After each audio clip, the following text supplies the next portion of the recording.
Cerita mistis teror dosa masa lalu di Gunung Prau. Cerita mistis pendakian gunung tak akan ada habisnya untuk disimak. Hampir semua orang yang mempunyai pengalaman naik gunung pasti ada cerita horor di balik perjalanannya. Kisah mistis kali ini tentang kisah mistis pendakian gunung yang dilakukan oleh sebuah perusahaan sebagai agenda rutin tahunan untuk melakukan hiking karyawan. Sebuah perusahaan swasta mengadakan agenda rutin pendakian gunung karyawan. Pilihan gunung untuk didaki kali ini adalah Gunung Prau, Jawa Tengah. Pendaki para karyawan perusahaan ini dibagi 4 rombongan. Tim yang masing-masing tim terdiri dari 8 orang. Pendakiannya dilakukan secara profesional, melibatkan para ranger gunung dalam perjalanannya. Agas menjadi salah satu karyawan yang ikut serta dalam pendakian itu. Jam setengah 1 malam, pendakian dimulai secara bergiliran dengan jarak waktu antara 20 menit, meminimalisir penumpukan di tiap pos. Agas termasuk tim pertama yang lebih dulu naik. Tidak ada keanehan di awal-awal pendakian, hanya suasana gunung biasa yang terasa dingin.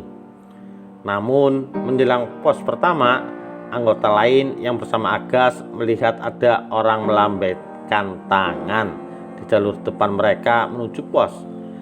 Dikiranya itu adalah pendaki lain yang di luar rombongannya.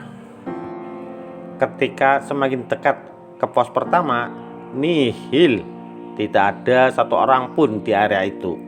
Itu menandakan kejadian aneh pertama. Tak cukup sampai di sana, kejadian aneh kembali hadir. Di tengah gelap gulitanya gunung, anggota rombongan yang lain mendengar suara cekikikan anak kecil. Tak masuk akal, di tengah gunung, di waktu tengah malam, masih ada anak kecil yang bersenda gurau. Kejadian aneh ini mereka tepis karena dalam rombongan ada orang yang cukup paham dan memiliki kemampuan spiritual, sehingga menenangkan anggota rombongan. Sebut saja namanya Burhan.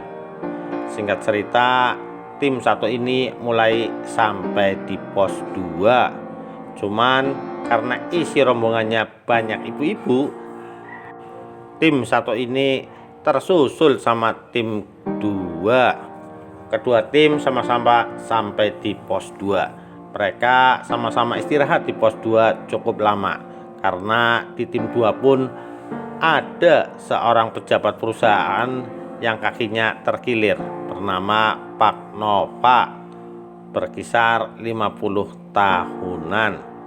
Dengan kondisi itu dibuatlah tim baru 5 orang untuk memudahkan perjalanan. Tim baru ini terdiri dari Pak Nova, Agus, Burhan, dan kedua orang ranger. Namun di tengah perjalanan, 1 orang ranger turun kembali ke bawah, membantu tim lain menuntun jalan karena cuaca gunung yang buruk dan kabut yang tebal.